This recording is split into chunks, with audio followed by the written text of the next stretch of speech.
Good morning, everyone. Welcome to the Workers' Mic right here on 720 WGN, powered by the Midwest Coalition of Labor. My name is Ken Edwards. I am with the Midwest Coalition of Labor. Sitting to my left is Ed Maher with the International Union of Operating Engineers. Buongiorno, Ed. What's happening, Ken? Happy Sunday. Happy Sunday to you. It feels like spring out here all of a sudden. How was Italy? Very nice. Did you ride a Vespa? I did not. I don't think they make big boy Vespas. They don't have big boy sizes and a lot of things over there. Yeah, that's a good point. How you had a good time? Yeah, great time. That's awesome. I went to Florida, by the way. Yeah, I saw a picture. You caught a little fish. Look, you caught some bait. It looked little. Yeah, I know. It was the camera. It was much, much bigger in person. Yeah, I'm sure. I'm sure that happens. So first of all, I'm glad that you're back. Not that I didn't have a blast with Phil.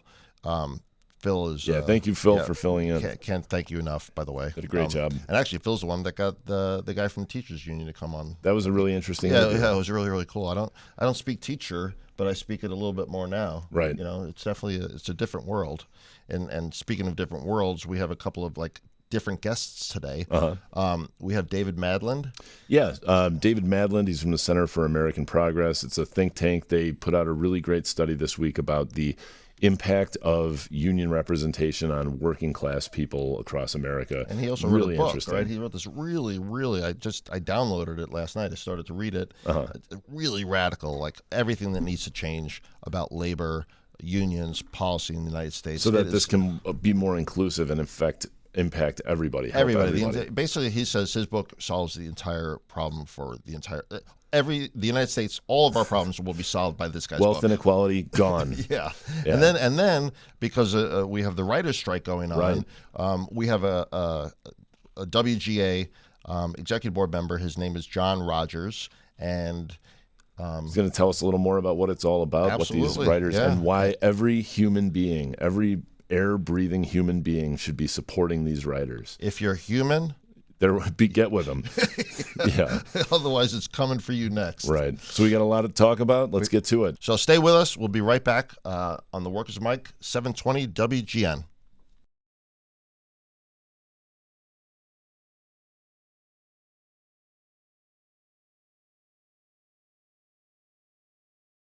All right. Welcome back, everybody, to the Workers' Mic right here on 720 WGN with Ed Maher and Ken Edwards. Now, in the initial segment, I mentioned a study that I had read, and we're lucky to have one of the authors of that study on the phone with us today. His name is David Madland, and David is a senior fellow at the Center for American Progress. Welcome. And he's also the author of Reunion: How Bold Labor Reforms Can Repair, Revitalize, and Reunite the United States. So welcome. Thanks for coming on the show, David. Thanks very much for having me. So let's talk about the article first. And before we do that, David, you work for basically a think tank, correct? Yes. And it's based out of Washington? You got it. D.C., that is, I guess, right? Been around for how long? Yeah. What'd you say, 20 years? About 20 years.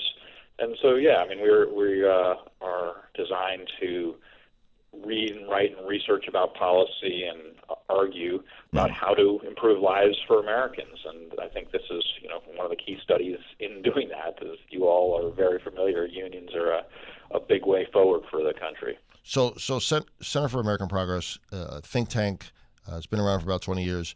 You would say if it had a polar opposite, what would the other think tank be? Heritage Institute or American Enterprise Institute. So those are largely like sort of right-wing think tanks. Yeah, the old Koch brothers money funded think tanks. Right. So it's good that there is a counterbalance to that, if you will. And you yourself, what's your background? My background, I've worked for labor unions. I've worked for a member of Congress who was chair of the Labor Committee when I was there, and worked on political campaigns, but I also have the academic side of PhD. And so I'm sort of kind of a hybrid between politics and union sort of work as well as the academic. There is a Venn diagram that has all of that included, and you must fit right smack in the middle of that. And the Washington Post actually called you one of the nation's wisest labor scholars. That's pretty high praise. It's very kind of them. Sometimes happen. More often they'll say bad things about me, but that's all right. And the Washington Post, owned by, That would be Jeff Bezos, that's I think, right? Yeah. And where did you go to school? I went to Berkeley for undergrad, and I got my PhD at Georgetown. Nice. So what, online? Those are online schools? Georgetown. I think I've heard of that one. They just give them to everyone. It's a nice thing that the kids can get online education nowadays, and look where you could wind up. So the study that you put together that I came across the other day was titled "Unions Build Wealth for the American Working Class." And one of the first things that I saw in the study was a definition of working class. I mean, I always assumed that I grew up working class, but I didn't know what it actually meant. So can you define working class, like how you define the American working class? Sure. In this study, we define it as people without a 4-year college degree. There's certainly other ways you could think about it, whether it's an income level or the type of, whether it's blue-collar work. But this is kind of a definition that lots of academics and sort of political people use, because there's often a sort of a big difference in the sort of kind of income you can earn and the lifestyle you have if you have a 4-year degree versus if you don't. And so, I mean, the findings of this, quickly summarized, would just be unions, the outcomes for union members in the working class versus non-union members in the working class are dramatically different. Unions are extremely beneficial for that group. Could you tell us a little bit more about it? Yeah, so they're big. As you were writing, the typical working class union household has about $200,000 in wealth, and that's 4 times the typical wealth for a non-union working class household. So these are big differences. And you're talking about what, property, money in the bank, your house, et cetera, right? I mean, that's what you're talking about. All of that, yeah. So wealth is kind of it's add up everything that you've got that's positive, your savings accounts, right, your house, your retirement accounts, your pension, subtract out anything you owe, and it's the sort of this net thing. It's kind of the lifetime sort of accumulation of everything you've been able to earn. It's not just what you got one year that you had a good year, you earned something. It's like really what you got in the bank. Yeah, I think that goes along with the studies that say most Americans are one catastrophic incident away from bankruptcy or homelessness. Right. I think the study mentioned that 1 in 3 Americans still can't handle an unexpected expense of $400. Yeah. So what? Yeah. I mean, so that's scary. That's sort of how that puts into sort of perspective that when you think you're living to paycheck, it's because you don't have any wealth to rely on. Yet when you're part of a union, it's transformative, and it's transformative because probably there's lots of other studies that looked at the good things unions do, like you have higher incomes, you have better benefits, you also have a more stable job. Mm-hmm. And this study really what it shows is that all of those add up to be so much greater, because it's not just one thing unions do. They do all of this stuff, and that means a whole lot more financial security for you. And thinking about this in terms of wealth, I mean, we talk all the time about hourly pay and annual pay being better under a union contract. But a term that you use in the study, the union wealth effect, I think it makes me think about it in a different way, because one of the points that you make in the study is children of union members earn more during their lifetime. So unions are creating a foundation for working class people that benefits the next generation and the next generation. So you're really building a family or building something like a strong foundation for your family to continue on for multiple generations. Yeah, you're hitting the nail on the head there, and that's what when you think of sort of typical person without a 4-year degree, that means they probably didn't have a lot of family wealth. They didn't have sort of a fancy college degree and sort of the benefits that might bring. So how do they take care of their family, and how do they sort of pass something on? Other people, whatever, they can pass on their estate or whatever fancy things they have. But for a typical person working, a union is sort of an essential way to do that, because you set yourself up with some wealth, and that wealth can then provide all sorts of benefits for the next generation.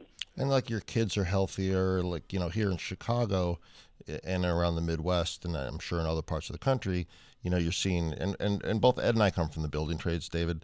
and you're seeing, we're opening doctor's offices and, getting people in, and they're healthier and their kids are healthier. Ed told me that union households, members live longer, right? They're literally healthier. So, it's just, yeah. And these are the kinds of, I think studies are getting a little bit more into these kind of things of because wealth, the other thing here is just wealth is so much more unequally distributed than income. It's, right. Like hundreds of times more unequally distributed. And so that means the life chances for people are so much different. But if you can build a little bit of a nest egg, like unions help you do, these have sort of benefits from so many facets of your life. That's, you talked about health, and these kind of things are being more and more just studied. Or I mentioned mobility, passing on advantages, so your kids can then have the kind of advantages that someone who has a college degree has, for example. So that's one of the other findings from this study, the typical.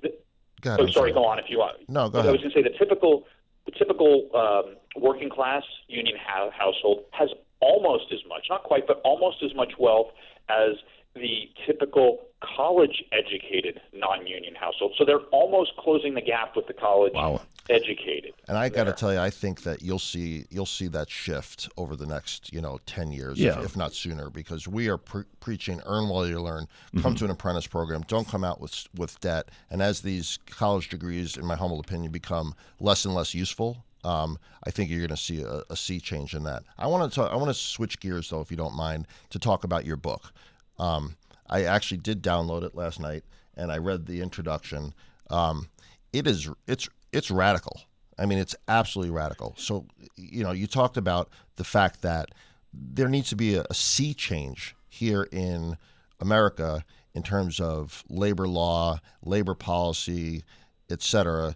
Can you just touch on a couple of those points? Sure. So my goal is most every worker should be covered by a union contract, by a collective bargaining agreement. So that means everyone can benefit from all of these things we've been talking about, the greater wealth, the ability to have your family have security, and the like. And so then how do we achieve that is what I focus on. Right.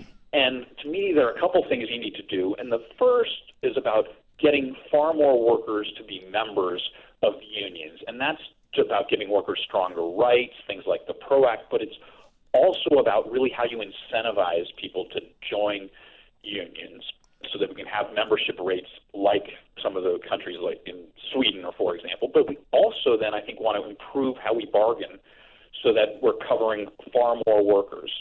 So that's when you come to the sectoral bargaining is what you called it, right? Exactly. Yeah, and explain what that means. So what does that mean? Yeah, so most of our bargaining in the U.S. is work site by work site. Right.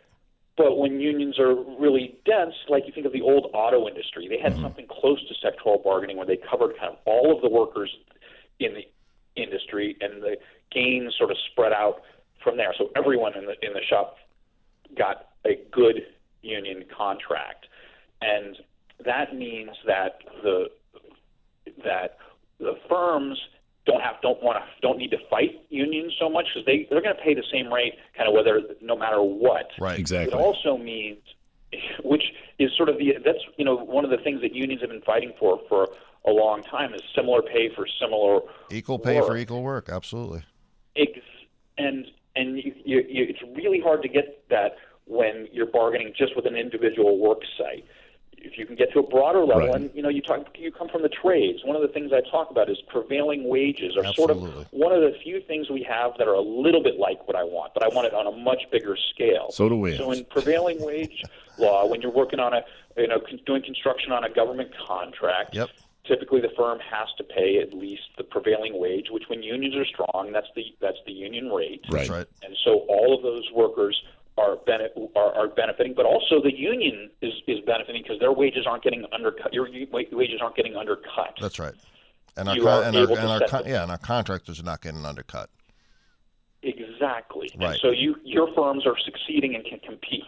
So you're saying to take that and take it to its field. logical conclusion, which is you do it across a sector, right? Whether it's a service sector or a manufacturing sector or whatever. So sectoral bargaining, that's number one. You also say, which is something that Ed and I have been saying since the day one of this show, that the labor policy and the penalties for breaking the law here in the United States are laughable. It's a joke, right? And that needs to change. It's a crime. It's criminal, of course. Yes, absolutely. We need real penalties for firms that violate the law. Otherwise, there's no disincentive for them to, go on as they do. As you probably heard on your show before, the penalties right now are laughably weak. That firms sometimes refer to these as, quote, their hunting licenses. It's just a permit that they have to post.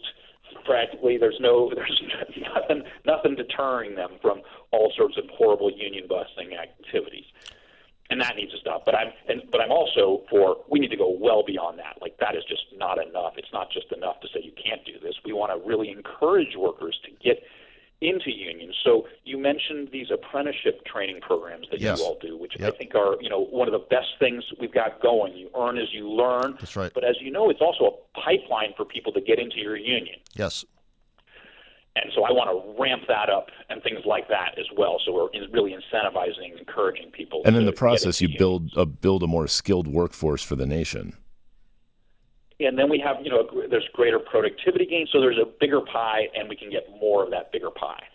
So, one of the things that you mentioned in your book, from what Ken was telling me, is that the political arena here is someplace where workers are not winning. What we see is that unions make a huge difference no matter who you are.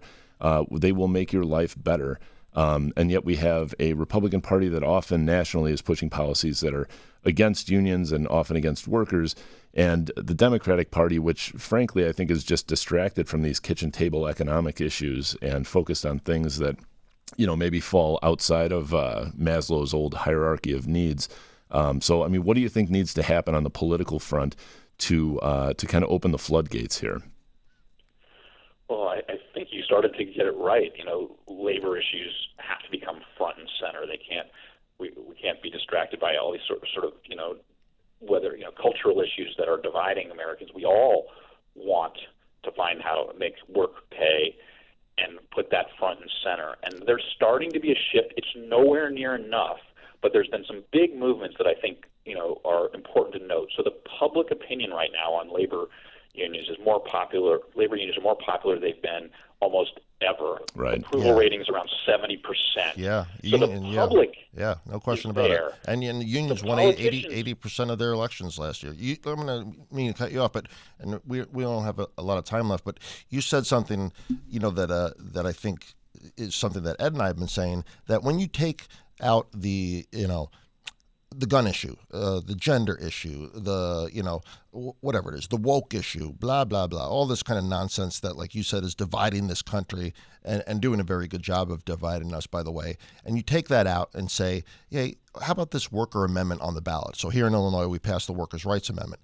Every single county. Congratulations. It was a big deal. Thank you. That was a big deal. Every single county in this state, deep red Illinois, voted in favor of the Workers' Rights Amendment. Yeah. Right? So moving everything off to the side, like you said, David, focusing on labor and workers' rights, that has to be the center of attention. And what Bernie Sanders is doing, I think, is important, right? Holding some CEOs accountable and having hearings. It needs to get labor and workers' rights has to get into the vernacular of the American people and politics and culture, and radio shows and television shows and, things like that. Mm-hmm. And, your book and what you're doing, I think is important in that regard. I would encourage everybody to go out and Google this, buy this guy's book, because, it's absolutely fantastic. Of course, agree. We got to make union issues the center of sort of political debate. Agreed. Yeah, and the book again is called Reunion: How Bold Labor Reforms Can Repair, Revitalize, and Reunite the United States. And we've been talking to David Madland, a senior fellow at the Center for American Progress. David, I know you've got to run. Thank you so much again for making some time for us this morning. My pleasure. Really enjoyed it. Yeah, thank you so much. All right. We'll be right back. Take care. Yeah, we'll be right back right here on the Workers' Mic, 720 WGN.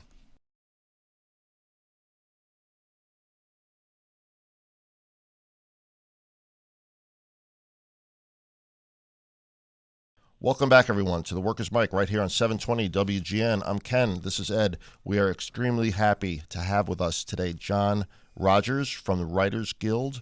John, welcome. Thank you very much for having me on, gentlemen. Oh, thanks for coming. Yeah, it's certainly timely. And you are your title is you're on the board of the Writers Guild of America. I'm on the board of directors for the Writers Guild of America West. Due to legacy issues in the history, there's a Writers Guild of America West and a Writers Guild of America East. We are both on strike.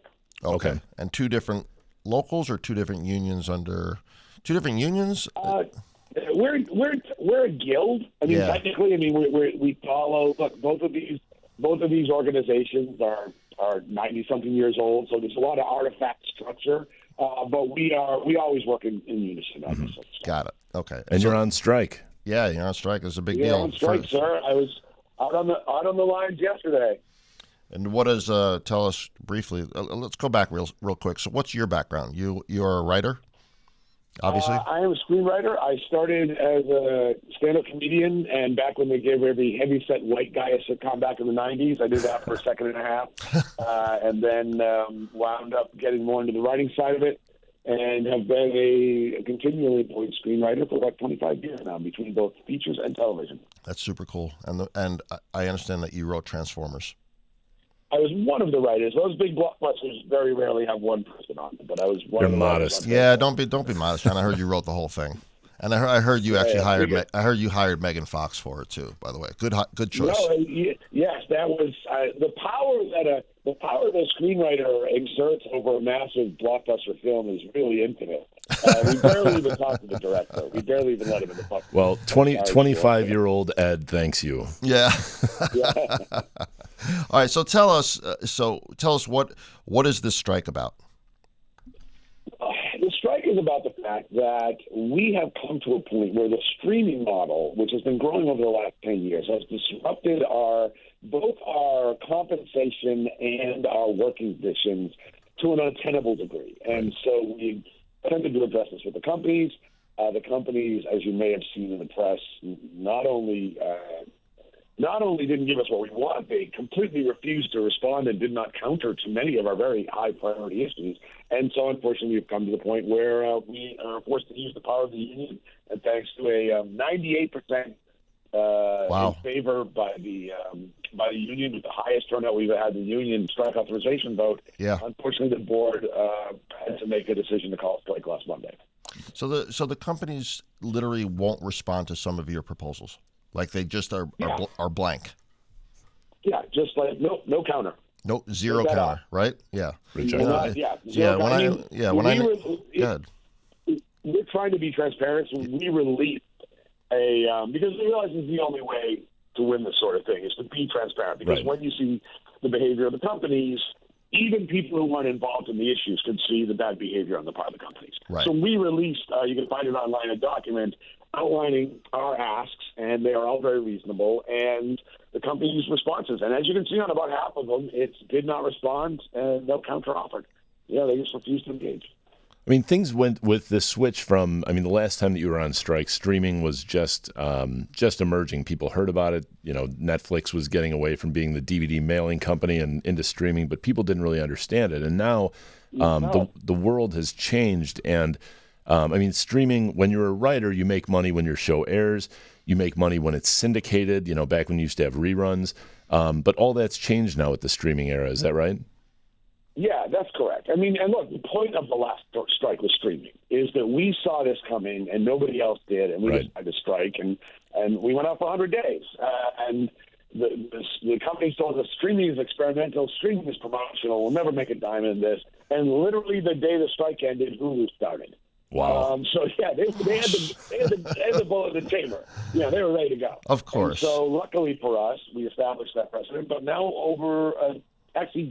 almost exactly 50% of the business now is producing in streaming and distributing through streaming. So yes, and that has changed because the contract, the Writers Guild contract, is a living document and it is amended as we go. And so every new distribution model that comes along, we have to write rules for that distribution model. Right. So the rule for reuse of our work, residuals, which are similar to authors' royalties, are not exactly them for complicated, fascinating historical reasons I could get into, but I don't think anybody really wants to spend that 7 minutes. Thank you.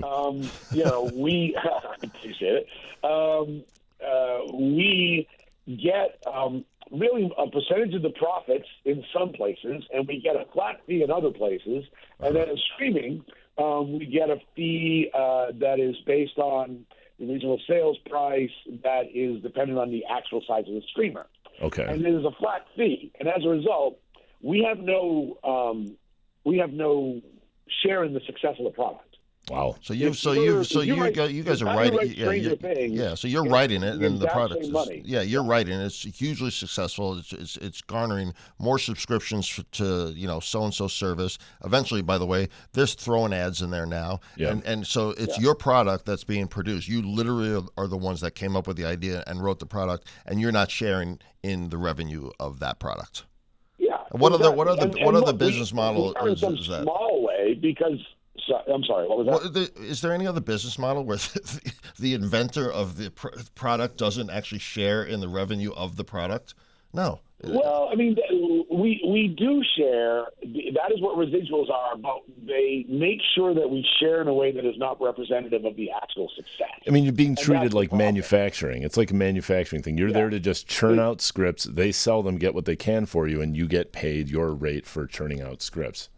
Yeah, and this is part of the other problem. The residual is the back end. That's not technically back end. Back end is ownership, which you only get when you're very high up. The residual is the rough TV and network and film equivalent of authors' royalties. Like I said, very similar to that. Yeah. They get them, we get them, but we get a very denigrated part of them, and our numbers don't go up in streaming if they are more successful, which is a problem. So the guy who writes Stranger Things, which is a giant international hit, gets the exact same check as somebody who writes a show you've never heard of. That's fascinating. Yes, and so one of our young men that work for our YouTube channel is wearing a Stranger Things sweatshirt right now. So funny should say that. We definitely go get booked. Yeah. So what happened though is because of the nature of the streaming model, when shows were on broadcast or even on cable, which is where I came up, the production cycle was linked to the distribution cycle. We made the television shows. We wrote. We came up with the ideas. We rewrote during production. We did post and editing. We were on set for the shooting. Right. And because we overlapped with production. Mm-hmm. But now the streaming companies are like, well, you know what? Let's try to stretch these out. We're only making 8-10 episodes. So why don't we get out the scripts first? That way we can budget. And that's kind of the way to seduce you. They go like, oh, well, we get all 10 scripts first. That way we can budget more effectively and get more on the screen. Your show will look better. And this is how we kind of wound up here. It's like, oh, yeah, that does sound great, doesn't it? But you're going to bring us back to be on set. Right. No, we're not going to bring you back to be on set. Oh, but post, like editing, is actually part of our job. So you're going to pay us the same as you pay us to be around for that. No, none of you are going to be around for that. Now, it seems only the showrunner, and even he is not going to get paid what he usually gets paid for doing the job that he did, absolutely the same job he did 5 years ago. So I think... And that's it. They've slowly peeled apart the production cycle into pieces so they can eat away at us at every different stage of the piece. So in turning you guys into, basically gig workers, right? Turning you to the Uber drivers of Hollywood. Well, let me ask you something, John. That's 100% what they're trying to do. And how many successful showrunners and producers started out as writers? Because right now it sounds like writers are being put in a spot where you're there to write, you have no place in the rest of it, so you have no way to learn the rest of the industry. Like I would imagine a lot of successful showrunners, producers started out as writers, figured out set design, music, all of that stuff. And now they're just being cut out. So you're almost shutting off the pipeline to kind of create talent in-house in the entertainment industry. We make this – look, almost every showrunner started as a baby writer. Yeah. Almost every showrunner worked their way up through the system. Occasionally they go outside and they get a film writer or a playwright who has a lot – but we always pair those people with a showrunner because look, a television show – is a $100 to $200 million business with weekly deadlines. Like you just don't drop somebody who doesn't know what they're doing into a job like that. With 200 employees, several of whom are very good looking and sometimes don't want to come out of their trailer, and there are transpo issues. There are location issues. Like, this is an enormous business. So let me ask you this. Running a show. Let me ask you this, because I really do want to touch on this. I think at least either put it to rest or talk about it. But the article that I read said that that the studios, or the employers, I should say, the companies, and these companies, by the way, I read some of the CEO salaries. They're sickening. They're absolutely. It's absolutely unbelievable. Almost $1 billion for like 6 people. But anyway, I just have to ask you this question, John. They won't even talk about AI. Like, dead silence about AI, right? Well, not, worse than a silence, a mealy-mouthed agreement, which makes us actually more worried. What is that? What is it? Because what happened is we said, we have these rules for AI, and I was on the AI working group for the Writers Guild. It was led by a guy, very prescient guy named Derek Hughes, who early in the process said, okay, we need to tackle this now. Yes. Right. And get ahead of it, which is why we're one of the first unions out of the gate with an AI policy in our negotiation that other people are looking at and saying, this is great work. That's thanks to Derek Hughes. But I was one of the researchers on that group. And, we said, look, we want to limit it in these ways. And the studios have said, well, no, we don't want to cut ourselves off from being able to explore this technology artistically. So let's have a meeting once a year to talk about it. Interesting. And I'm sure that meeting will be how awesome AI is. Yeah, will generally be it. Their big comeback for a lot of the stuff we asked for was, well, let's have a meeting about it. It's like, we don't want to do more free work. We're having a negotiation about free work. We're here right now. The meeting with you is work. Yeah, that's right. Yeah, that's why it's called negotiations. Right? So we don't need meetings. Let's negotiate this. So I had read that a couple of the items that the WGA is concerned about is not only trying to keep AI from writing source material that gets developed into into screenplays and things like that, but also to prevent AI from being used to fix scripts. So a writer could come in with an idea and they'd say, we like part of it, we're going to have AI work on the rest. So what it sounds like to me is, and coming from construction, if you have technological advancement coming in and you give that up, you give human work to technology, you never get it back. So what you're doing right now is fighting to keep human beings in the entertainment industry. I think it's a very complicated issue because, first of all, the technology can't actually do what they think it can do. Right. And a lot of what we're trying to do is keeping boneheaded executives from thinking this is a great idea and driving things into the ground, because someone's going to think, oh, let's do this. And things will be ruined. Well, but it's also the fact that,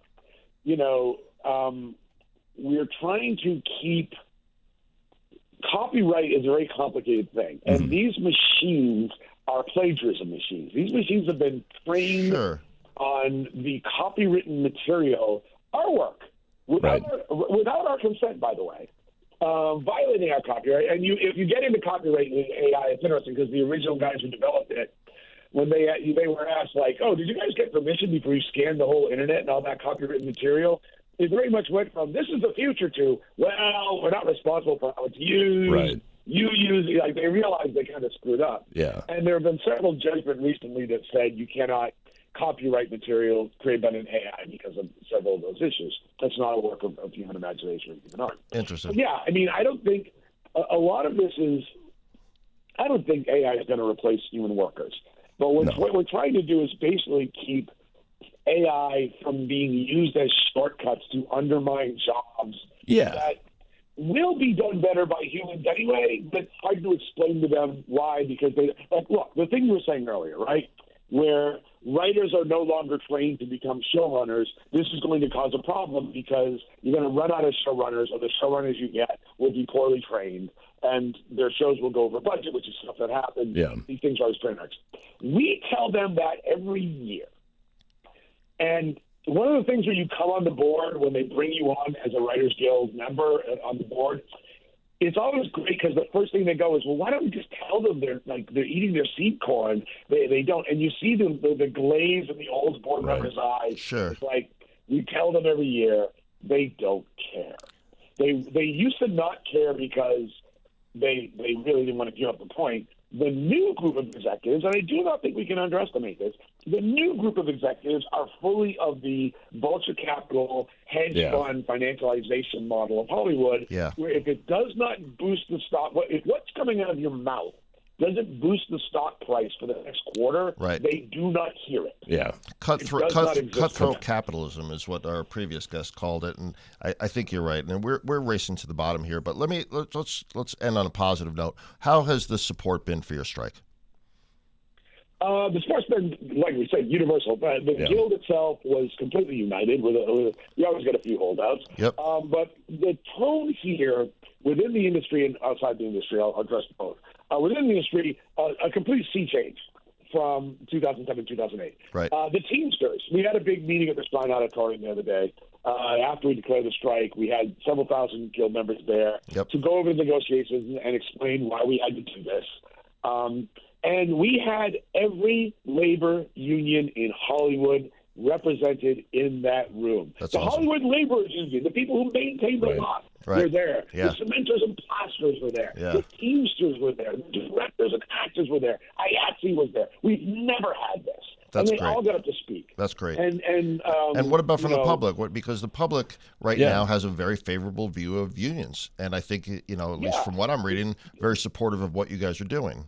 How's that been? Yeah, I mean you've got this sort of usual thing where people have been so steeped in, well, the corporation is always right when they just don't understand that you're allowed to say no. You always got a little bit of that in the fringe.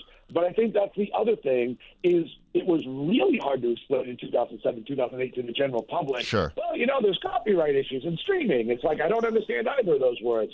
But you can absolutely go to the public now that has watched this happen in every business in America, and they've had their family members suffer from this.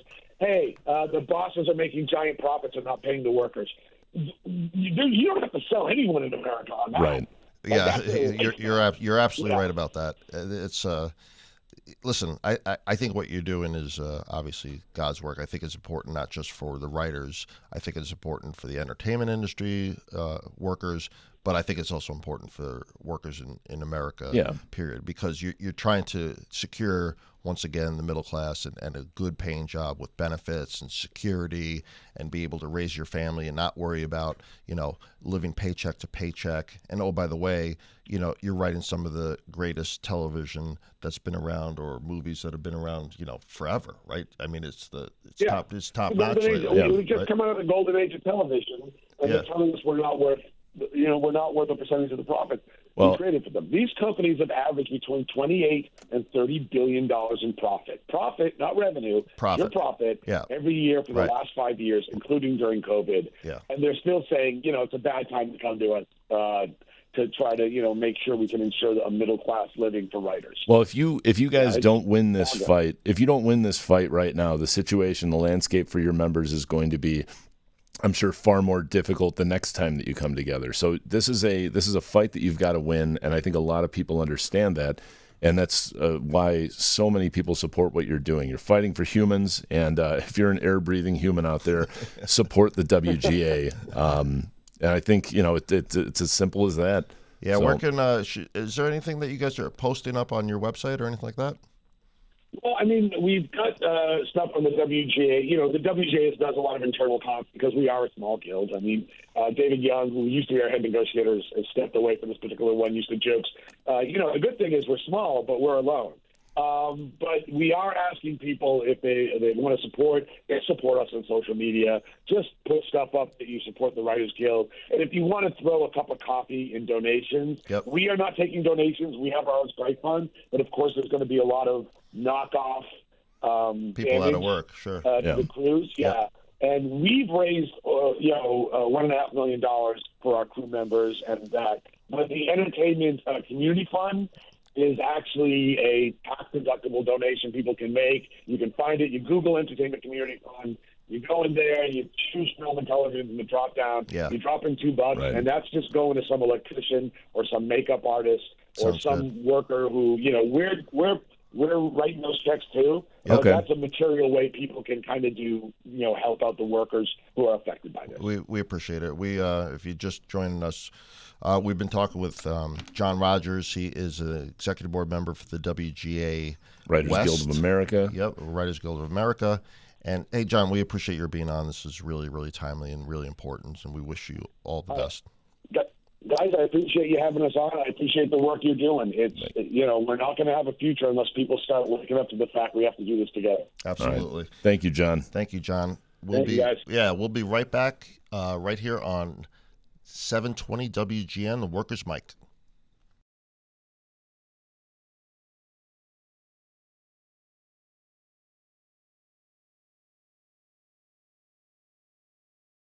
Welcome back, everyone, to the Workers' Mic right here on 720 WGN. That was super, super interesting. That was. I could have listened to a lot more, and actually, I think on the broadcast we're going to have a little bit extra to that interview that's going to be on the YouTube channel. So once you're done listening to the show on WGN this morning, head on over to YouTube and look up the Workers' Mic, and you can hear the rest of what John Rogers from the WGA had to say. Yeah, it's hard to get all this into a short period of time. There's so much to it. A lot of complicated issues, but at the end of the day, what I took away was they're really, really fighting for not just the middle class. They're fighting for jobs. Yeah. Right? They're fighting for the future. Yeah. If we're going to be replaced by robots, right?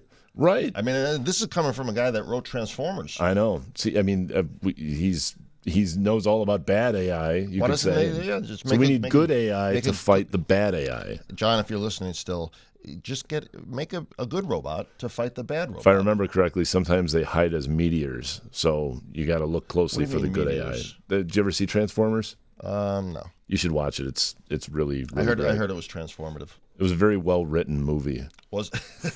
And John's interview was, it transformed my opinion of Writers Guild. Yeah. No, I don't know. Transformative indeed.